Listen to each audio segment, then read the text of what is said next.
திமுகவை களத்தில் எதிர்க்க முடியாதவர்கள் வைக்கும் குற்றச்சாட்டுதான் வாரிசு அரசியல் என முதலமைச்சர் மு.க.ஸ்டாலின் தெரிவித்துள்ளார். சென்னையில் கருத்தரங்கு ஒன்றை தொடங்கி வைத்து பேசிய அவர், திமுகவின் மீது வைக்கும் ஊழல் குற்றச்சாட்டுகள் ஏதாவது நீதிமன்றத்தில் நிரூபிக்கப்பட்டுள்ளதா என கேள்வி எழுப்பினார். பாஜகவின் பக்கத்தில் இருப்பவர்கள் அனைவரும் ஊழல்வாதிகள்தான் என குறிப்பிட்ட அவர், பாஜகவுடன் கூட்டணி வைத்ததால் ஊழல்வாதிகள் வெளுக்கப்பட்டு விட்டனரா என வினவினார்.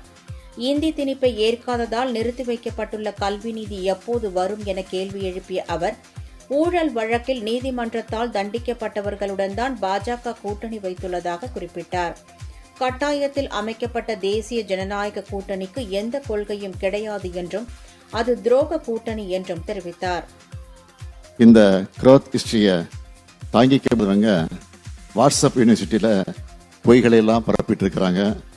எங்களை பற்றி அவங்க சொல்கிற குற்றச்சாட்டுகள் எல்லாமே பழைய ஸ்கிரிப்ட் தான். அதில் முதல் குற்றச்சாட்டு அரசியல் வாரிசு.